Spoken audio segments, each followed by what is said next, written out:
절망을 희망으로 바꾼 두 번의 기적. 여러분, 안녕하세요. 오늘 저는 여러분께 정말 특별한 이야기를 들려드리려고 합니다. 두 가지 기적적인 치유 이야기인데요. 이 이야기들은 단순히 병이 낫는 것을 넘어서서 절망에서 희망으로, 죽음에서 생명으로의 놀라운 변화를 보여줍니다. 먼저 그 시대의 배경을 한번 생각해 보세요. 고대 근동 지역에서 가장 무서운 병이 무엇이었을까요? 바로 문둥병이었습니다. 이 병은 단순한 질병이 아니었어요. 그 당시 사람들에게는 죽음의 선고나 다름없었습니다.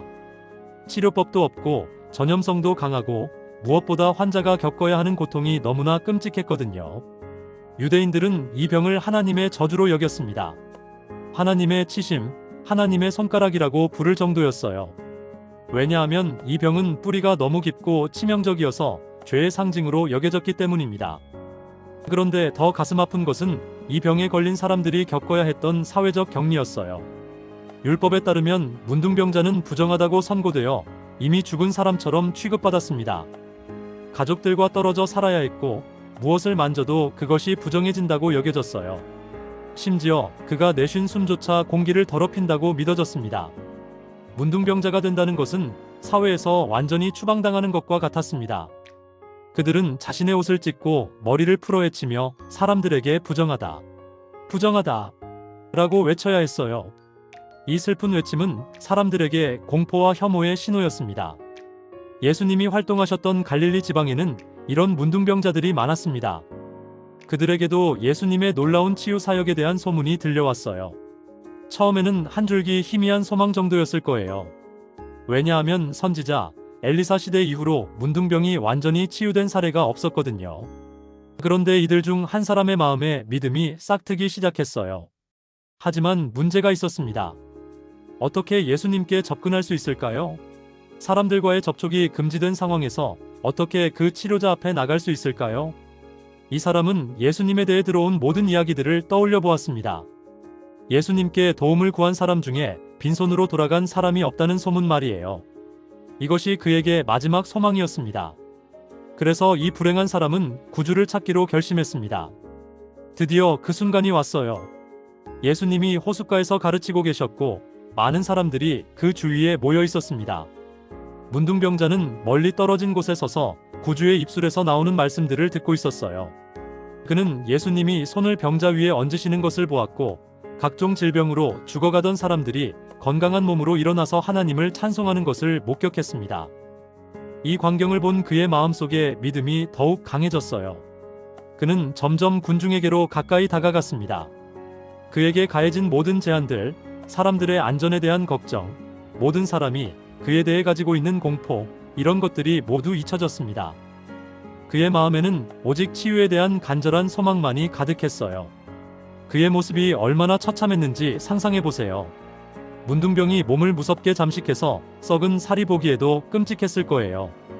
그를 본 사람들은 공포에 질려 뒤로 물러났습니다. 몇몇 사람들은 그가 예수님께 가까이 가지 못하도록 막으려고 했지만 소용없었습니다. 왜냐하면 이 문둥병자는 다른 사람들을 보지도 그들의 말을 듣지도 않았거든요. 그는 오직 하나님의 아들만을 바라보고 있었어요. 죽어가는 자에게 생명을 말씀하시는 그 음성만을 듣고 있었습니다. 그리고 드디어 그 순간이 왔습니다. 그는 예수님께 달려와서 그분의 발 아래에 자신의 몸을 던지며 외쳤어요. 주여 원하시면 저를 깨끗게 하실 수 있나이다. 여러분, 이 말에 담긴 의미를 생각해 보세요. 이 사람은 예수님의 능력에 대해서는 조금도 의심하지 않았어요. 하실 수 있나이다라고 분명히 말했거든요. 문제는 예수님의 의지였습니다. 과연 예수님이 자신 같은 사람을 깨끗게 하기를 원하실까 하는 것이었어요. 그때 예수님이 대답하셨습니다. 내가 원하노니 깨끗함을 받으라. 그리고 손을 그에게 얹으셨어요. 생각해보세요. 당시 문둥병자를 만지면 그 사람도 부정해진다고 믿어졌는데 예수님은 망설임 없이 그에게 손을 얹으신 거예요. 그 순간 즉시 변화가 일어났어요. 그의 살이 건강해지고 신경이 예민해지고 근육이 튼튼해졌습니다.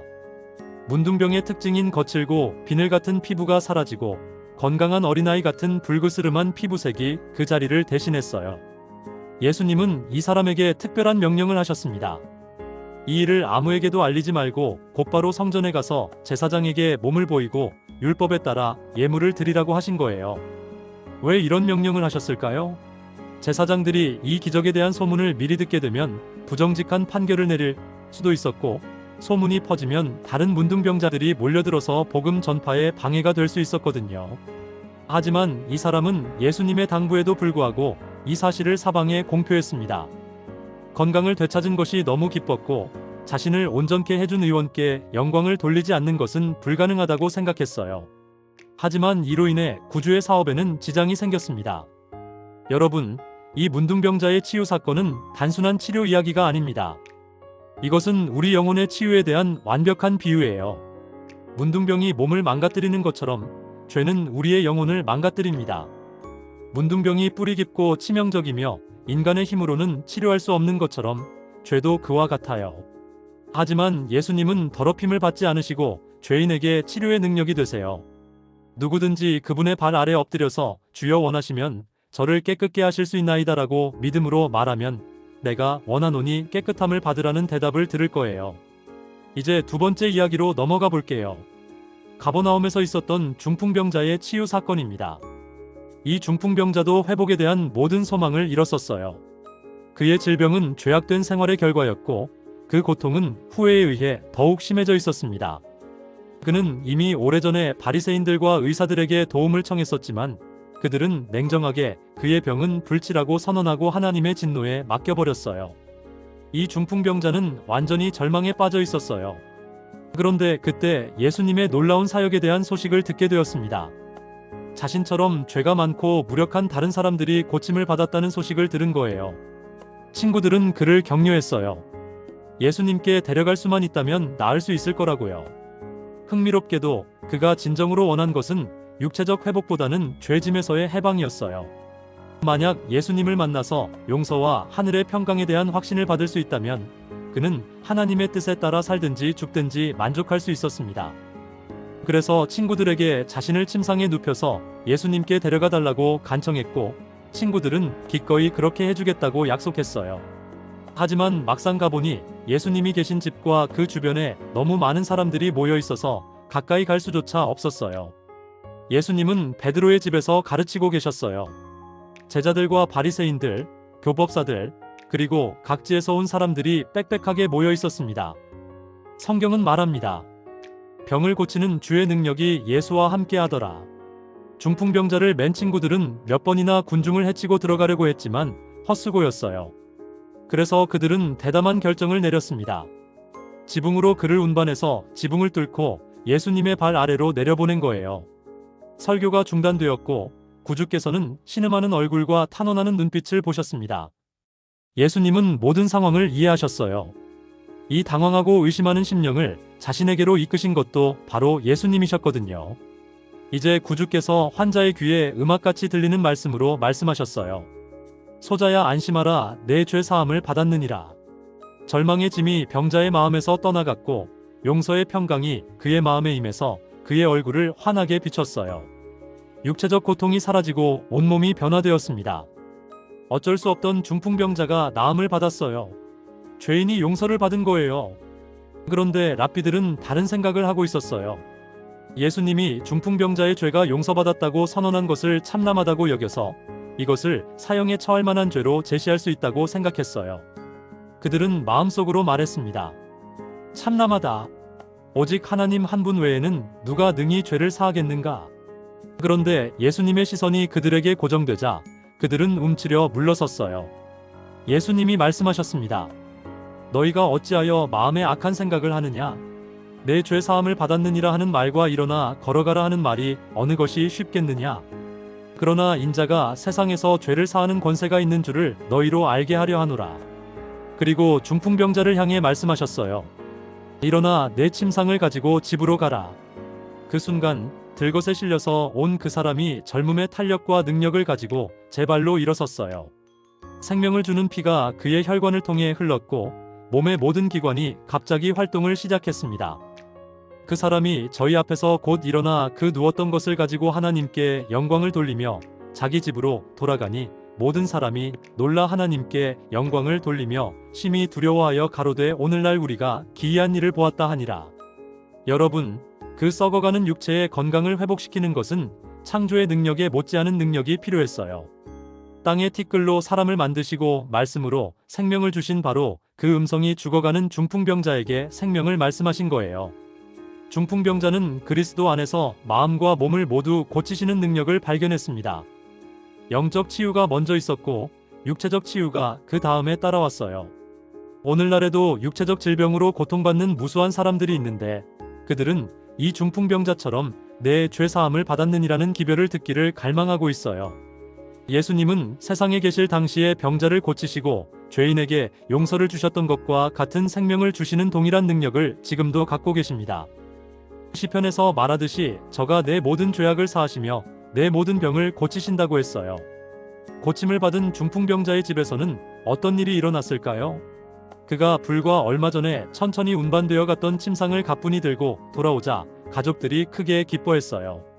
그의 얼굴 표정 하나하나에 기쁨과 소망이 새겨져 있었고 순결과 평강의 표정이 죄와 고통의 흔적들을 대신했어요. 그 집에서는 기쁜 감사의 기도가 올라갔고 하나님께서는 소망 없는 자들에게 소망을 회복시키고 고통받는 자들에게 힘을 주신 당신의 아들을 통해 영광을 받으셨습니다. 여러분, 이 두 이야기를 통해 우리가 배울 수 있는 교훈은 무엇일까요? 먼저 예수님의 사랑과 능력에는 한계가 없다는 것이에요. 문둥병처럼 절망적이고 혐오스러운 질병도 중풍병처럼 죄의 결과로 온 질병도 예수님 앞에서는 문제가 되지 않았어요. 예수님은 우리가 어떤 상태에 있든 우리를 사랑하시고 치유하실 수 있어요.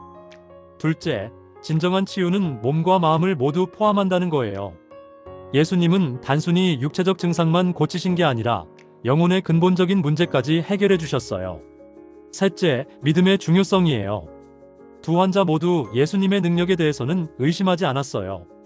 하지만 예수님은 분명히 말씀하셨어요. 내가 원하노니. 예수님의 마음에는 언제나 우리를 도우시려는 간절한 사랑이 있어요.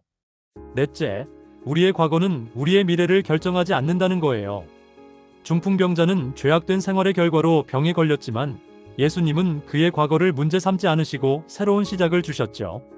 여러분, 혹시 지금 절망적인 상황에 처해 계신가요? 치유받을 수 없을 것 같은 상처나 아픔을 안고 계신가요? 용서받을 수 없을 것 같은 죄책감에 시달리고 계신가요? 이 두 이야기는 우리에게 희망의 메시지를 전해줍니다. 문둥병자와 중풍병자가 예수님 앞에 나왔던 것처럼 우리도 우리의 모든 문제와 아픔을 가지고 예수님 앞에 나갈 수 있어요.